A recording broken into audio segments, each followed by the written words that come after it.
Everybody. So this presentation is going to be on how to write an artist statement. And this is going to be for your first assignment, which is essentially going to be, you're going to take images on a specific theme or narrative, and you're going to compile them sequentially, and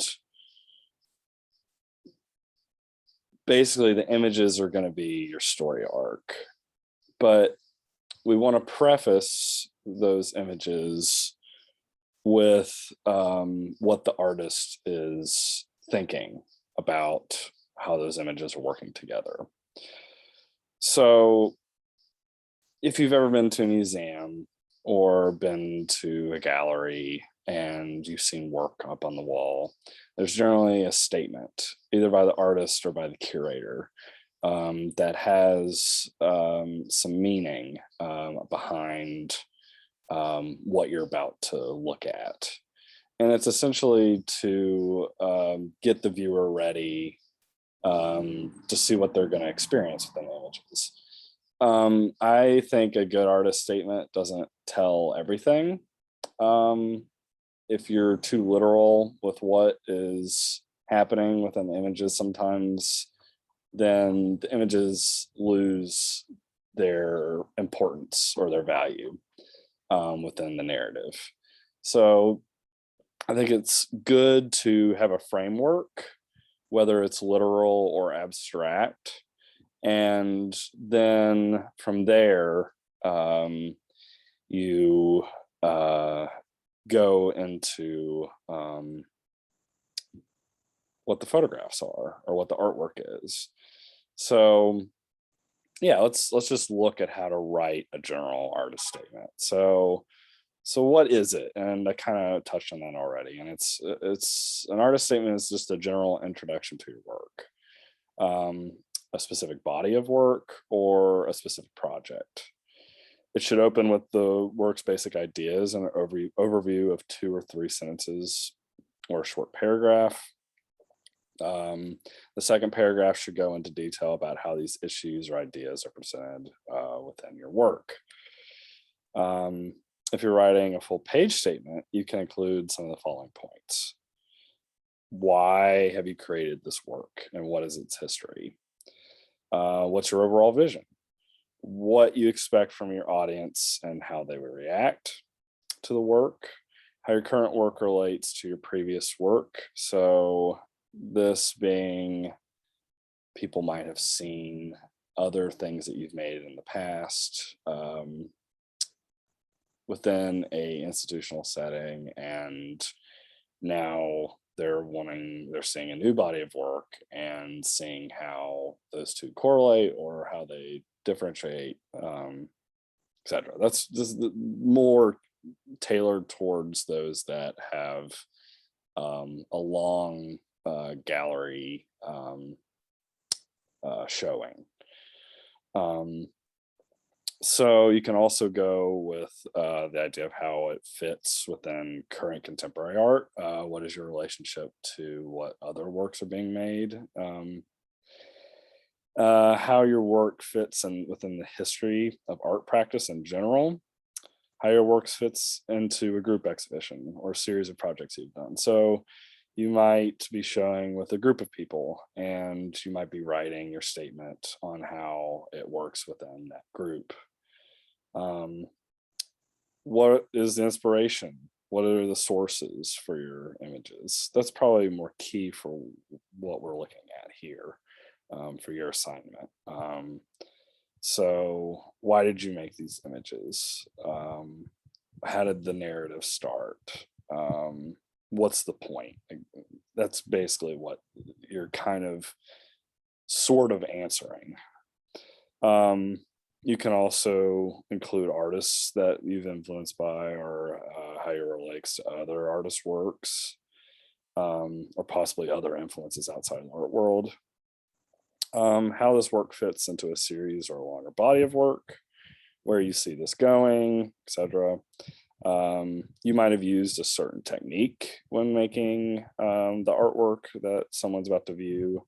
You might want to talk about how form meets content. So the things that you made within a specific technique, how does that fit within the content of the work that you're making? And what's your general philosophy of art making, or the work's origin? What made you start thinking about these ideas? Is it social justice? Is it political? Is it personal? Is it, whatever the origins are? So yeah, those are just kind of some ideas when writing a general artist statement. The next thing is the final paragraph should recapitulate the most important points in the statement. So basically restating your thesis. So your thesis being, what is this body of work? You kind of explain that, and then your last idea is kind of going back to the thesis. Yeah. So here's an example by a friend of mine named Alexis Pike. She did a whole series called Color Me Lucky, which is about Evel Knievel, if you're familiar with the stuntman from the 70s. And her artist statement really kind of hits a lot of the points that I just talked about. It's kind of like personal, why someone is interested in Evel Knievel, what does that mean to a larger kind of socio cultural impact, and etc. So let's read it real quick, and I can break it down for you. So it starts off by her saying, when I was 6, I planned to be just like Evel Knievel. Naively, I couldn't understand the consequences of my choice. Imagining myself in his striking leathers, I raced my bike down a hill like a kamikaze on a mission for the sake of the stunt. At the bottom of the hill, with too much speed, I crashed, tumbled hard across the gravel, laid there unconscious. My prize was spending 4 days in the hospital with a fractured skull. Injury aside, I gained bragging rights. So this is kind of a personal setup of why Alexis, excuse me, is even interested in Evel Knievel with the personal injury, but also like Knievel, who failed many of his stunts, he always had kind of bragging rights with it. He gained notoriety through his stunts, even if he failed. Somewhat kind of how Alexis did. So she continues with saying, this is kind of the history aspect. In the 1970s, Evel Knievel was the ultimate daredevil, steadfast, viral, courageous, and determined. Knievel's illustrated legend captivated an audience. Clad in red, white, and blue, he embodied the fantasy of soaring over obstacles, even if the landing wasn't pretty. So kind of what I was talking about, just like what captivated people and the kind of the history behind Knievel. And then she brings in her work by saying, Color Me Lucky is inspired by Evel Knievel's swagger and explores desire, sexuality, masculinity, image, and risk. It's about the momentum that carries you forward, even when you know there's a train wreck ahead. My work about this popular daredevil opens up a conversation about what tracks a woman or man to act on or witness risky behavior for the sake of a thrill. In these images, Knievel is a metaphor to decipher if we all have a bit of evil in us. So very straightforward, saying this is what the work is inspired by, which is Evel Knievel's, she's dubbed it swagger, but it's like what he meant to the populace and to those that are interested in kind of adrenaline like behavior. What it explores touching on, kind of just these overarching kind of macro things. Um, and then narrowing it down to this idea of like, what does it mean to be a daredevil, and why do we want to look or participate in kind of thrill seeking activities, and asking at the end, kind of like going back to the thesis being a personal thing, do we all have a little bit of evil in us? It sounds like Alexis did, by performing a stunt or trying to stunt do a stunt like Knievel. So yeah, that's a very, I think, a very good kind of just general artist statement. And let's look at the images. So here's one of someone dressed up as Evel Knievel. She talks about, in one of the sentences, clad in red, white, and blue. Here we are. And then she also, some more kind of just general background is that there's these in Montana where Alexis grew up. There is an event that happens every year called Evel Knievel Days, and a bunch of people come there and kind of either dress up like Evel Knievel or do all these crazy stunts. And here's an image of someone, doing this crazy thing on a dirt bike. A personal favorite image out of the series, and one that I think about a lot,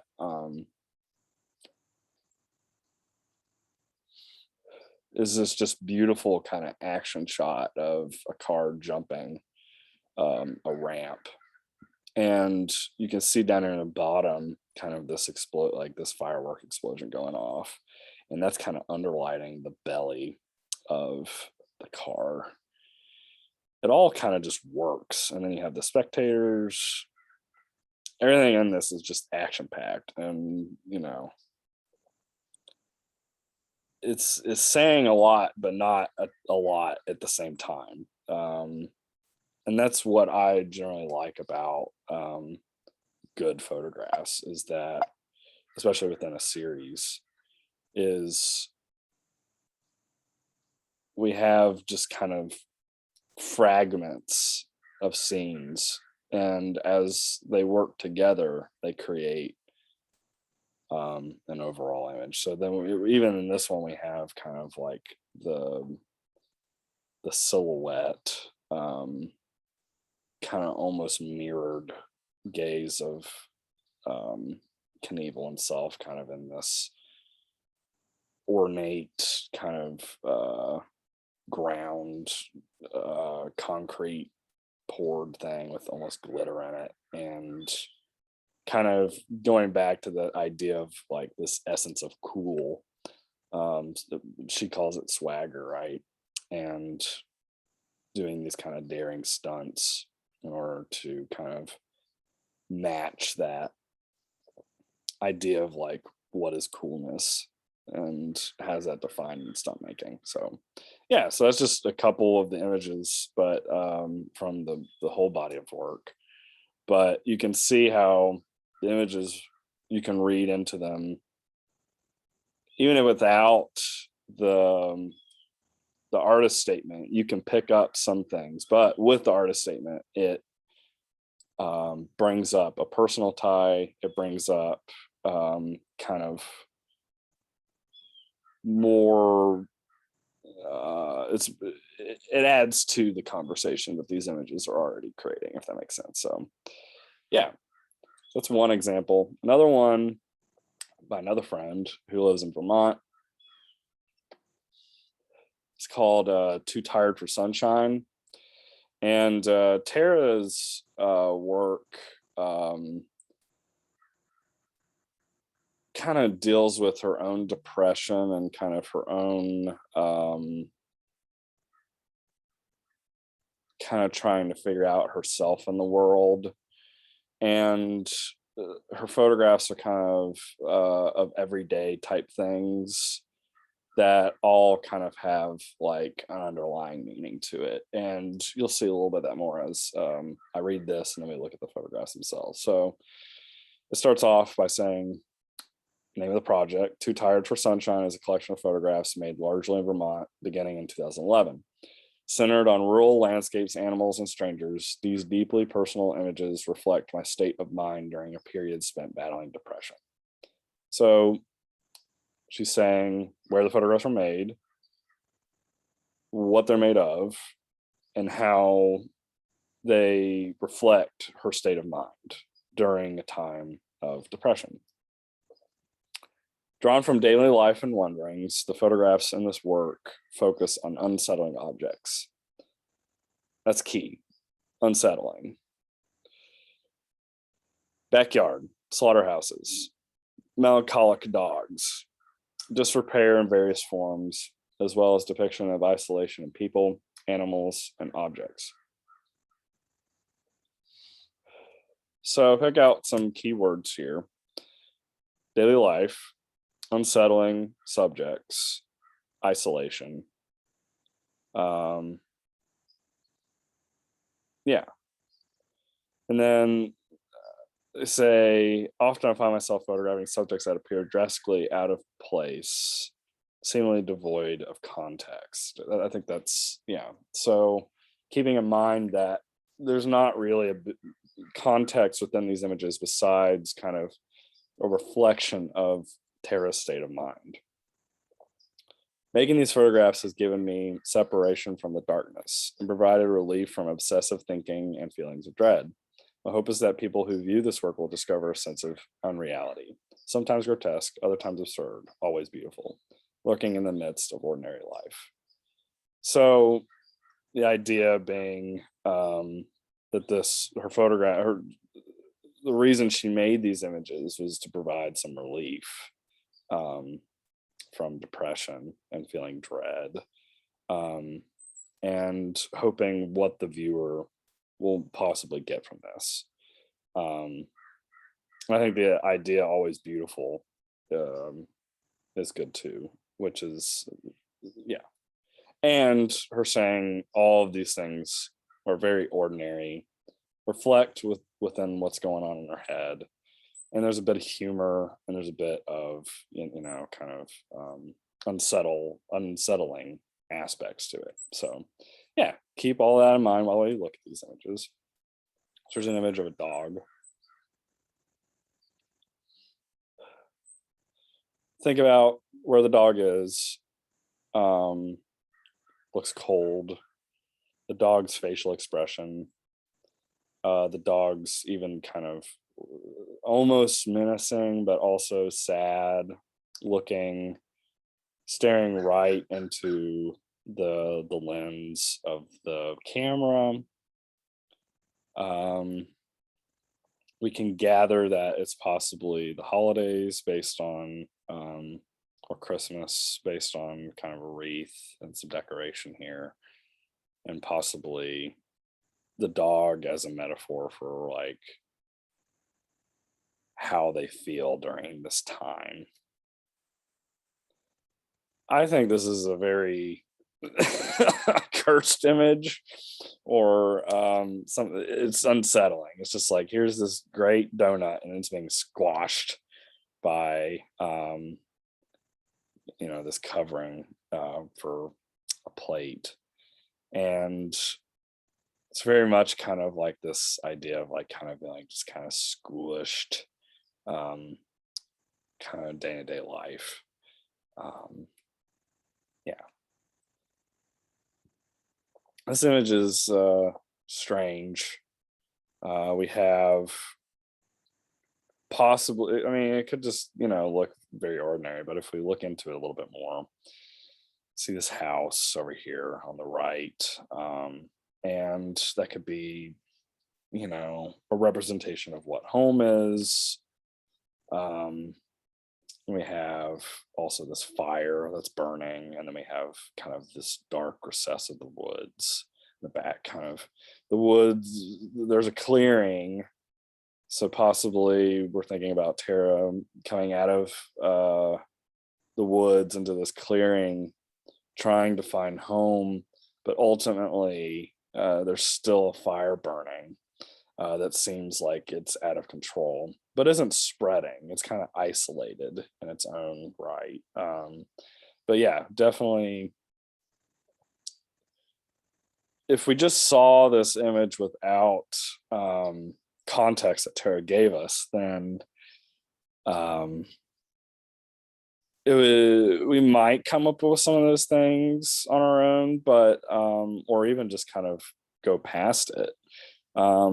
But I think by her saying she wants us to feel a certain way, she wants these images to do something, etc. With our own psyche in order to feel like what she was feeling, then we can go deeper into kind of this idea of, you know, what is depression and how does it manifest visually. This one's humorous, I think.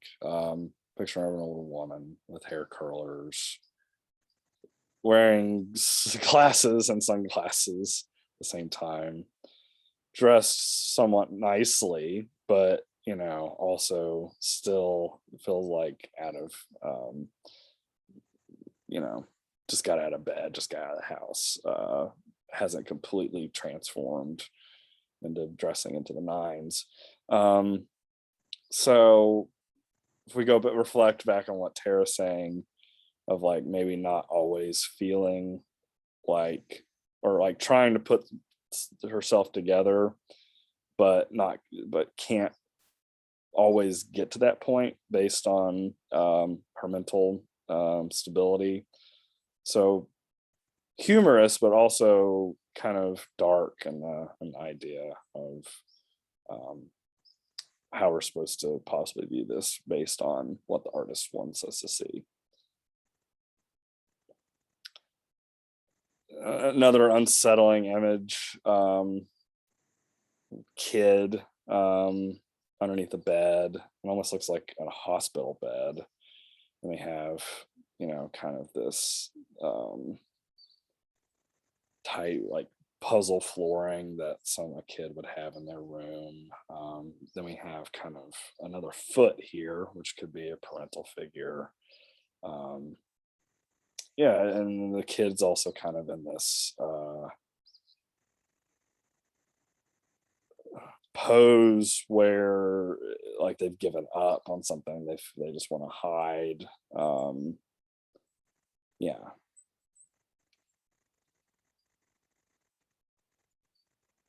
a slide going into a frozen lake, and all that's and left from the slide is a little bit of snow or ice that's fallen out of it. So this idea of kind of like, again, paralleling this,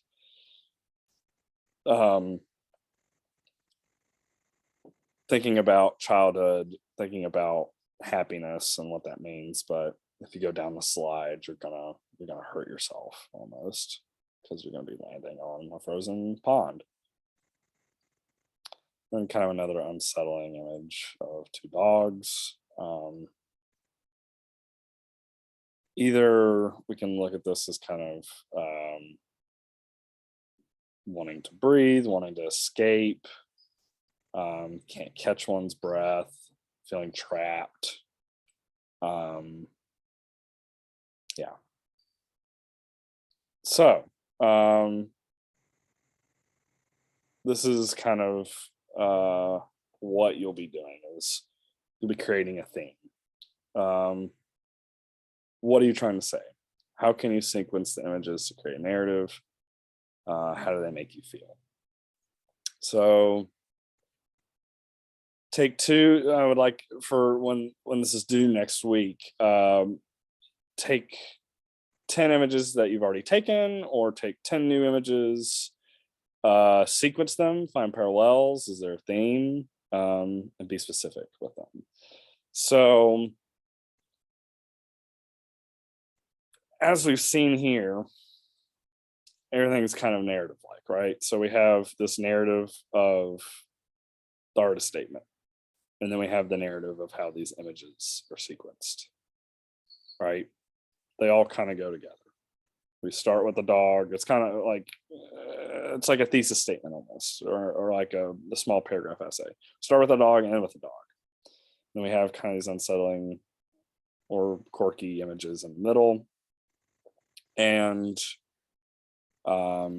yeah, same idea over here, right? With Alexis's work. Start with Evel Knievel, have some stunts, end with Evel Knievel. Granted, this is not all the work from their series, but it's I sequenced in a way in order to think of it within the context of creating a narrative. So your writing skills need to be precise, and your image sequencing need to be refined as well.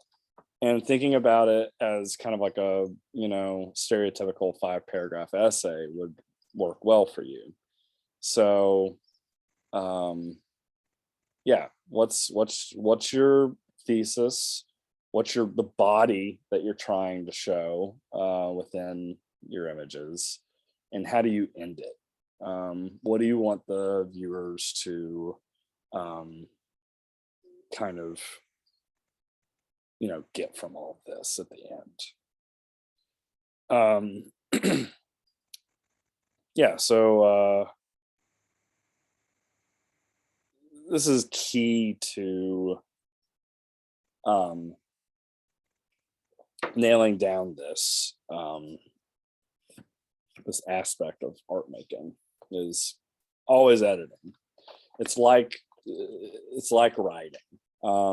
Sometimes we think about art as just something that fluidly comes out of us without much thought. I'm challenging you to kind of go beyond that and to really kind of study and being intentional about what you want to say, what your viewers are going to see, and how they're going to respond to that. So you might not think about yourself of being in a gallery or being, I don't know, whatever context, put this in whatever context. It can be, thinking about yourself in a magazine, or possibly you'll be teaching other people how to sequence artworks together. And this is kind of practice for all of that. So here's some ideas to go along with this idea of just continuously editing. What if you don't know which images you want to use? Go with your gut instinct. If it doesn't fit the puzzle, then change it out with another one, or limit the scope of how many images you are using. Think of this as a puzzle piece type thing. You might have a whole set of like 1,000 images. Well, how do you get 10 of those to work together and to create a narrative? You can do it multiple different ways, but you have to kind of set within the parameters that you give yourself, which is your overall theme. And this is just kind of a reiteration of what I've already said, but keep in mind that sequencing is incredibly hard. It's like writing. Think of it as a storyboard. It starts with the thesis statement, the catalyst image that frames the rest. And the narrative builds as the others are revealed. Climax of the plot ebbs and flows with what you show: quiet, loud, texture, flat, bright, dark. It can be how it looks, how it feels, all that stuff. Then end with an image that connects us back to the first paragraph, your thesis, right? So yeah, that's basically it for that. I think I have an example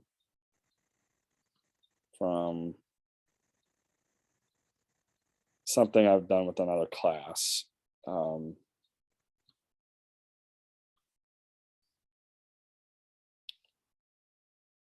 So here's an example an artist statement that I did pretty quickly. Um, and my artist statement's generally a little more abstract, depending on what I'm showing. Sometimes they're way more literal. But this one I did several years ago, when I wasn't feeling my best. And it's interesting to see that I was taking pictures of myself with a mask on before COVID even happened. So yeah, let's read this. So I wrote, "We contain multitudes, we have our own problems, we have our own joyous occasions. For everything there is a season. My world is fragmented. This moment, there is tension in my surroundings, but my faith is constant. My family is there, even when they feel like ghosts. There's uncertainty in my life currently, domestic terror and pleasures, sickness and in health, happiness, uneasiness, missing you, wish you were here. The cat's eyes illuminated the darkness. The rain will bring sunny days. God is here. A time to embrace. I feel like I am in the weeds. I question what is in the horizon, but my faith is constant. My world is your world. We share the plane together. We meet eyes but never touch. I work but never get paid. I flipped upside down, but friends bring me right side up. I feel abandoned, but my faith is constant. I can't see into the future, but I know who is present. Who knows? I know who. My world has ups and downs just like yours. We have sight. We are being drowned. You're existing to do your work. My faith is constant. In my world, my faith is constant." So here's some images from there.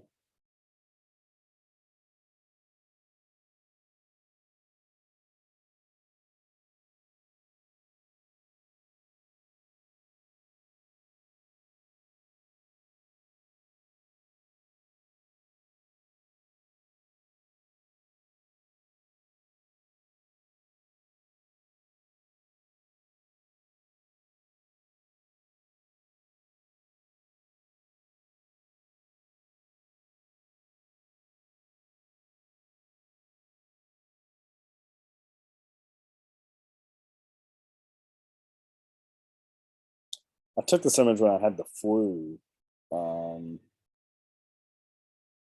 in like September, September of like 2019. So looking back on this image is strange, since all the stuff that's happened, coronavirus.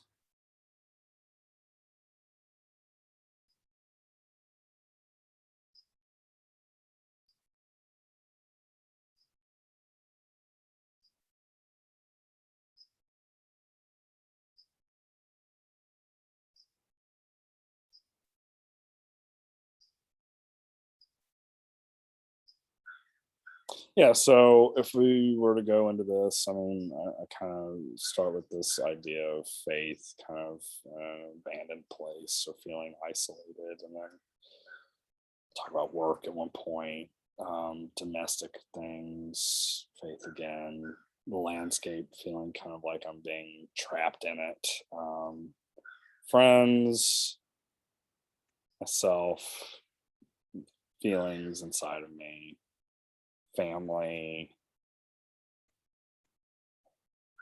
um, kind of feeling shrouded or in the thick of something, things feeling off balance, what they're not what they're supposed to be.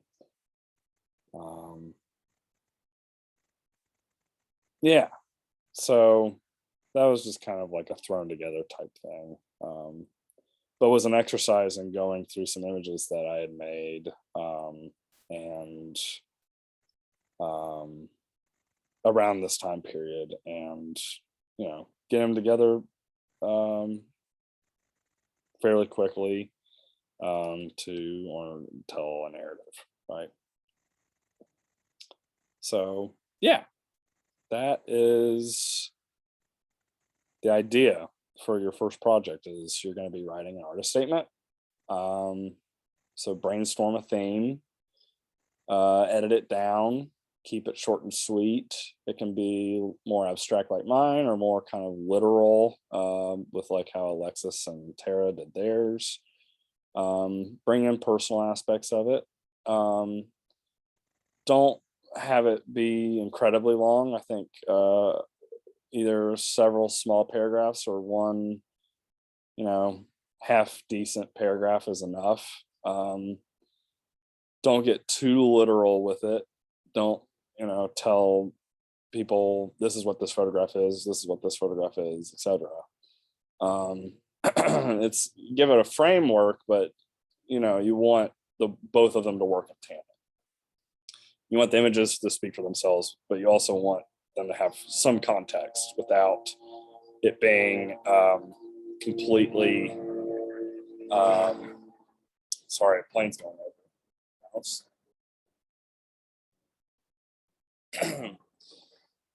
Yeah, you don't want it to be completely told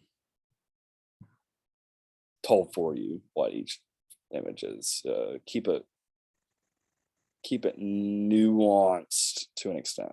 So yeah, that's the idea for this project. If you have any questions, please don't hesitate to ask them, and we'll talk soon. Thanks.